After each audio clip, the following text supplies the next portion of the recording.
Yusha bin Nun, murid daripada Nabi Musa alaihissalam, sepeninggal Nabi Musa memimpin Bani Israel untuk melanjutkan misi, yaitu apa misinya?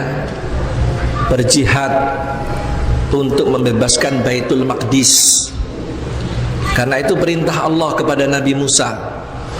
Maka setelah Nabi Musa dan Nabi Harun wafat, misi itu dilanjutkan oleh Yusha bin Nun. Ya.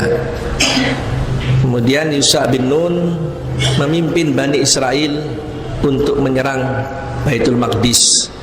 Ya, yang ketika itu dikuasai oleh kaum-kaum yang kuat, tapi mereka bukan raksasa sebagaimana yang menurut kisah Israiliyat yang palsu, kisah yang tidak bisa dipakai. Jadi kaum yang kuat itu manusia biasa. Ada yang mengatakan kaum Amalik, dan sebagian juga kaum Kan'aniun ketika itu menguasai Palestina. Ya, mereka ingin masuk Baitul Maqdis Palestina, tapi di dalam itu ada kaum Amalik atau kaum Kan'aniun. Maka misi itu dilanjutkan oleh Yusha bin Nun, ya, membawa Bani Israel. Kemudian mereka berjihad melawan kaum yang kuat tersebut. Singkat cerita, saat mereka hendak berjihad, di tafsir Imam Ibnu Katsir, waktu itu hari Jumat sore. Yusha bin Nun memimpin pasukan itu Jumat sore. Sementara ketika mendekati Baitul Maqdis sudah menjelang hampir sudah sore benar lah, tapi belum gelap. Sedangkan aturan perang ketika itu ada aturan perangnya, kalau sudah malam berhenti, nggak boleh perang, nggak boleh main rudal-rudalan, tembak-tembakan, istilahnya begitu, berhenti. Ya. Nah, Yusha bin Nun ini berdoa kepada Allah Subhanahu wa taala agar Allah menahan matahari itu. Dalam saya pemeriksa dalam Qisahul Anbiya ini disebutkan, ya, Imam Ibnu Katsir dalam Qisahul Anbiya menyebutkan kisah ini dan hadisnya ini sahih. Termasuk dalam tafsir Imam Ibnu Katsir juga disertakan hadis ini. Kata Rasulullah, Allah belum pernah menahan matahari kepada seorang manusia pun kecuali ketika Yusha bin Nun. Ya. Jadi Yusha bin Nun berdoa supaya matahari tidak dulu tenggelam. Ya, dan Allah benar-benar menahan matahari itu. Singkat cerita, Yusha bin Nun masuk menyerang Baitul Maqdis dan Allah memberikan kemenangan.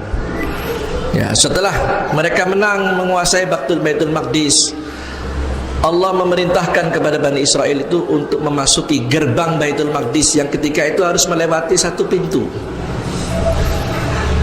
Udkhulul baba sujjadan naghfir lakum khotoyakum wa sanazidul muhsinin. Masuklah engkau ke dalam pintu. Pintu di sini pintu gerbang Baitul Maqdis itu sujjadan, sambil bersujud. Bersujud ternyata dijelaskan di sini bukan bersujud seperti sujud meletakkan kepala di bumi. Kalau masuk sambil bersujud nggak mungkin, tapi sambil menunduk, maksudnya sambil tawadhu, ya, sambil menundukkan diri. Nah, diperintahkan oleh Yusha bin Nun, mereka harus menunduk ketika melewati gerbang itu, karena ada perintah ini, udkhulul baba sujjadan. Dari sifat yang saya sudah sampaikan, dari kurang ajarnya Bani Israel itu, disuruh menunduk, mereka masuk, malah mereka masuk sambil mundur, pantatnya duluan. Coba lihat, atret malahan dia, pakai gigi mundur, ya, sambil ngesot, pantatnya duluan mundur. Coba, Allah yang perintahkan udkhulul baba sujjadan. Tapi mereka tidak mengindahkan, dan Yusha bin Nun ini yang memerintahkan atas perintah Allah. Yusha bin Nun sendiri ini seorang nabi, ya, seorang nabi dari Bani Israel. Mereka malah mundur dengan pantatnya. Ya, wa qulu khittatun naghfir lakum khotoyakum. Katakan, kata Allah, Khittah dalam tafsir Imam Katsir dijelaskan, khittah itu artinya ya Allah ampunilah kami. Tapi apa yang dikatakan Bani Israel ketika itu? Kata Rasulullah, mereka malah mengatakan khintah itu biji gandum. Malah ayat Allah ini dilecehkan oleh Bani Israel. Sambil tertawa mereka, sambil mundur mengatakan khintah katanya. Coba lihat kurang ajarnya kaum Bani Israel ini. Ya. Nah, singkat cerita, setelah mereka Yusha bin Nun dan Bani Israel menguasai Baitul Maqdis, para ahli sejarah membagi ketika itu sejak zaman Yusha bin Nun, perjalanan Bani Israel itu dibagi dalam 3 fase. Ya, 3 fase. Yang pertama yaitu Asrul Qudad. Asrul Qudad itu zaman atau fase para hakim. Kemudian Asrul Muluk, zaman berkuasanya para raja. Ketiga, di zaman terakhir ini Asrul Inkisar Mamlakatu Bani Israel, zaman terpecah-pecahnya kerajaan Bani Israel. 3 fase. Ketika Yusha bin Nun sudah masuk Baitul Maqdis, mereka melantik, ya, membaiat 12 hakim, dan 12 hakim ini ditempatkan di 12 wilayah. Kalau istilah sekarang ini mudiriyah. Jadi hakim-hakim itu ketika ada masalah, dia harus mengembalikan masalahnya kepada Nabi Yusha. Nah, hakim-hakim itulah yang memimpin 12 suku-suku Bani Israel, ada 12. Ya. Nah, dijelaskan Dr. Thariq As-Suwaidan menjelaskan ketika itu sifat karakter Bani Israel ini tidak kunjung berubah. Ya, sikap kepala batu, keras kepala, sikap senang dengan kesyirikan dan berbagai perangai buruknya tidak juga berubah. Ya, di zaman Asrul Qudad berkuasanya para hakim ini, mereka malah tambah rusak, bukannya berubah.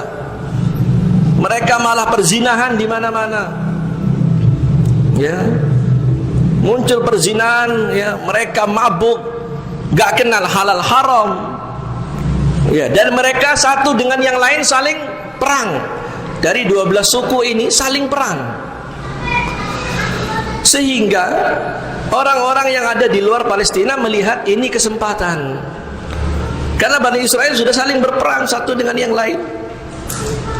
Maka dalam kondisi seperti itu, kondisi mereka saling bermusuhan, diserang mereka, ya, oleh suku-suku lain diserang. Baitul Maqdis diserang. Apa yang terjadi ketika itu?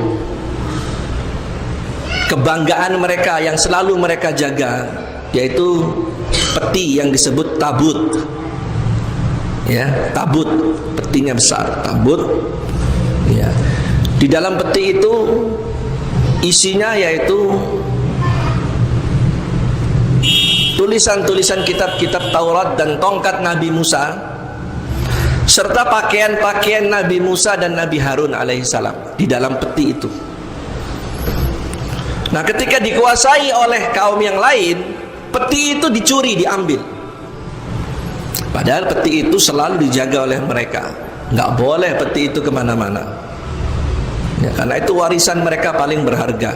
Akhirnya tabut itu dicuri oleh kaum yang menguasai Palestina ketika itu. Ya, sehingga hilanglah tabut. Nah, mereka hidup di zaman Asrul Qudad, para hakim ini dijelaskan lebih kurang 350 tahun lamanya. Ya, masa berkuasanya para hakim. Akhirnya muncul nabi yang lain. Saya sudah katakan nabi-nabi itu jumlahnya banyak. Ini pembahasan di awal, ya. Ya, 124.000 para nabi, dan yang paling banyak itu dari kalangan Bani Israel. Ya. Nah, ketika dalam kepemimpinan Yusha bin Nun 350 tahun itu bergantian para nabi. Ya, para nabi-nabi itu bergantian. Tapi mereka ini masih dalam kondisi tertekan. Ya. terhantui oleh kaum yang ada di luar Baitul Maqdis. Walaupun mereka berhasil mempertahankan kembali Baitul Maqdis, tapi tabut itu sudah dicuri oleh kekuatan pasukan yang lain. Tabutnya diambil, kebanggaan mereka sudah diambil. Sehingga 350 tahun lebih kurang setelah zamannya Yusha bin Nun, di zaman, jadi setelah Yusha bin Nun ini ada nabi terus sampai di zamannya Nabi Sam'un. Nabi Sam'un ini kalau mereka menyebut Nabi Samuel. Nah, sampai berkuasanya Nabi Samuel, Nabi Sam'un tadi itu, Nabi Yusha bin Nun sudah wafat, nabi terus sampai berkuasanya Nabi Samuel. Bani Israel ini akhirnya keturunannya ke bawah ini yang hidup di zaman Nabi Samuel ini, akhirnya mereka melihat karena sering berperang mereka merasa lemah. Akhirnya mereka minta kepada Nabi Samuel, minta yang memimpin mereka kalau bisa jangan hanya nabi, mereka harus dipimpin seorang raja yang kuat. Jadi mereka minta yang mimpin mereka sejak zaman Nabi Samuel harus seorang raja. Maka Nabi Samuel atas perintah Allah akhirnya memilihkan mereka, karena keinginan Bani Israel minta agar yang pimpin Bani Israel harus seorang raja. Supaya apa? Bisa mempersatukan kembali Bani Israel dan bisa menjadi kuat Bani Israel karena dipimpin seorang raja. Nah, zaman itu ketika itu dari Asrul Qudot bergeser menjadi Asrul Muluk, zamannya para raja.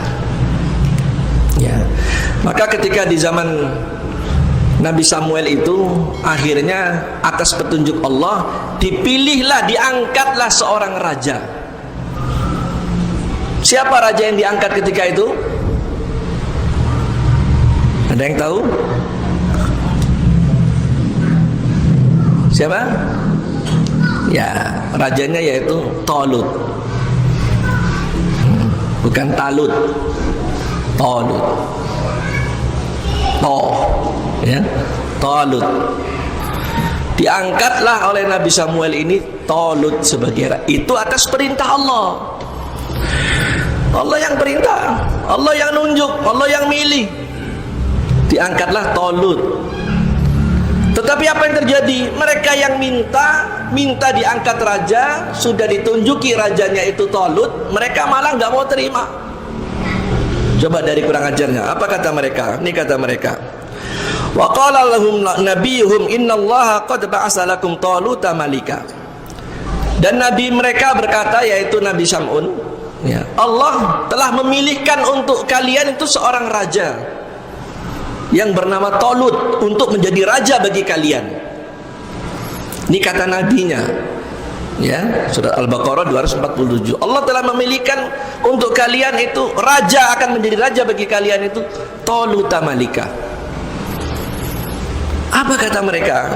Bagaimana Talut mau memimpin kami? Sementara Talut itu tidak lebih layak daripada kami. Jadi ada dua alasan mereka menolak Talut itu menjadi raja. Gak pantas Talut itu mimpin kami. Kami ini lebih layak sebetulnya daripada Talut. Karena apa? Dijelaskan dalam tafsir, karena Talut ini bukan dari kalangan bangsawan. Dia hanya prajurit biasa.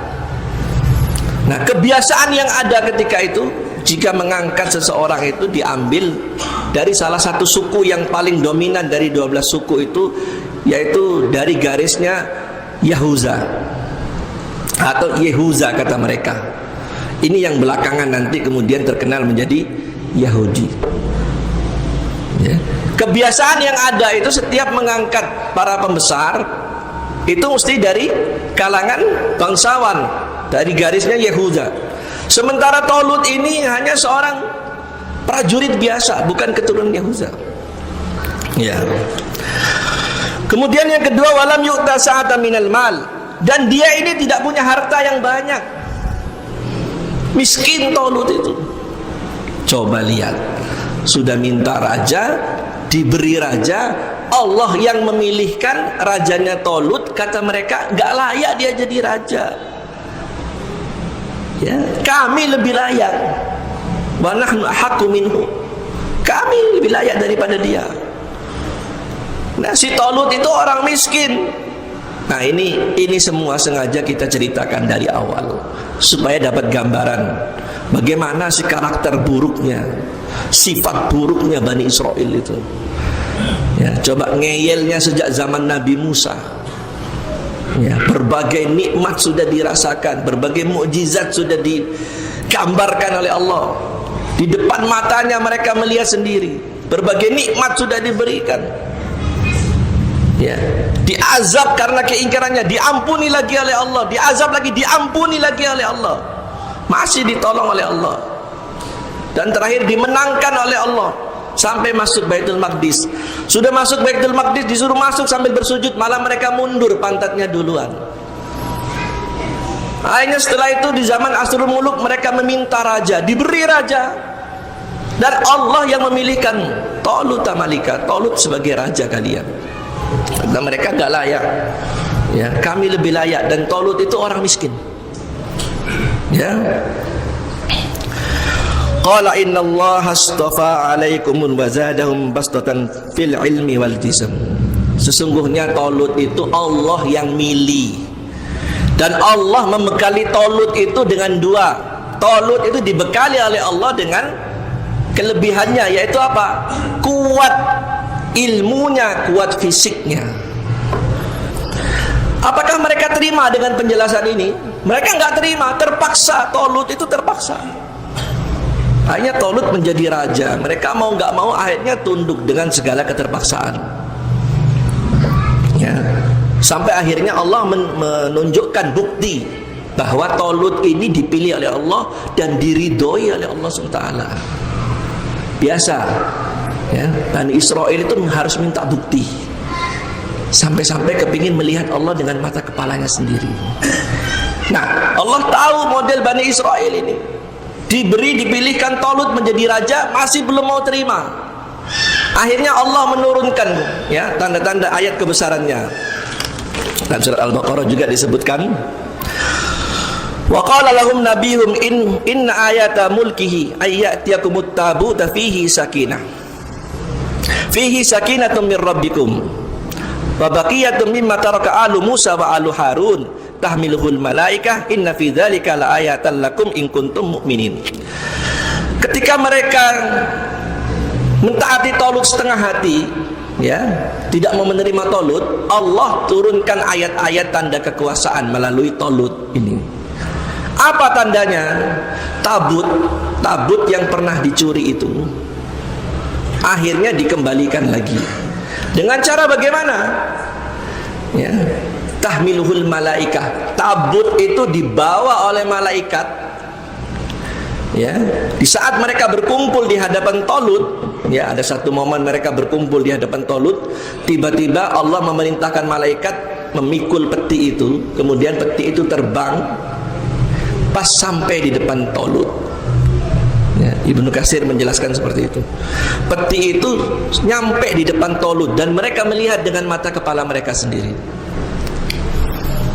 Nah, di dalam peti itu, ya, ada tongkat Nabi Musa dan ada sisa-sisa peninggalan, ya, peninggalan di sini ini pakaian daripada Nabi Harun dan Nabi Musa. Juga ada yang paling penting ini apa? Prasasti kitab Taurat itu. Baru mereka tercengang. Ya.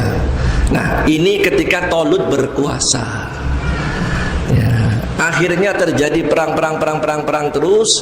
Memang kebiasaan orang dahulu itu hobinya perang. Ya. Sampai akhirnya Talut, ya, minta untuk dipilihkan raja yang lain. Ya. Maka dipilihlah ketika itu seorang pemuda. Ya, seorang pemuda yang kuat juga. Siapa? Ya, akhirnya oleh Talut diangkatlah Daud. sebagai raja. Dan ternyata akhirnya Daud juga diangkat sebagai nabi, double dia. Ya. Diangkat sebagai raja dan sebagai nabi. Nah, Daud akhirnya memimpin Bani Israel menggantikan Talut, ya, sebagai raja dan sebagai nabi mereka. Ya, berperang sampai akhirnya Talut, sampai akhirnya Daud berhadapan dengan Jalut. Ya, terjadi peperangan dengan pasukannya Jalut. Ya, akhirnya ketika itu Jalut dapat dibunuh dengan tangannya Nabi Daud alaihissalam. Bukan Talut yang membunuh, bukan Talut yang membunuh, tapi Daud yang membunuh. Ya, dibunuhlah oleh Nabi Daud dengan tangannya sendiri, Jalut ini. Ya. Dan setelah peristiwa itu Nabiullah Daud alaihissalam dinikahkan oleh Talut dengan anaknya. Ya, dinikahkan dengan anaknya Talut. Nah, maka zaman itu masih berlaku, yaitu Asrul Muluk, zaman berkuasanya para raja. Nah, rajanya ketika itu sekaligus seorang nabi, Nabi Daud. Ya, dia menantunya Talut, orangnya kuat.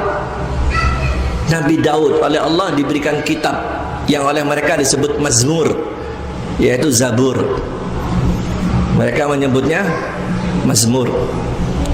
Ya, diberi kitab. Ya, dan diceritakan, ya, Imam Ibnu Katsir menjelaskan ketika kelebihan mukjizatnya, kelebihan dinampakkan, kelebihannya seorang nabi, Nabi Daud itu kalau dia membaca kitab Mazmur, suaranya paling merdu. Ya, suaranya merdu sekali. Sampai-sampai dikisahkan burung-burung dan gunung-gunung, tumbuh-tumbuhan itu bertasbih. Ya, mendengar bacaannya Nabi Daud alaihissalam ini, burung-burung dan gunung-gunung itu bertasbih. Suaranya sangat merdu.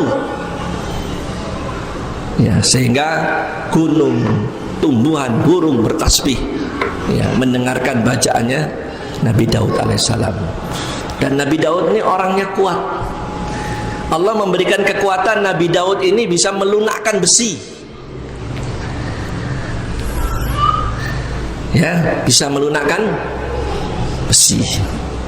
Ya, singkat cerita, masih zaman Asrul Muluk, zaman berkuasanya para raja.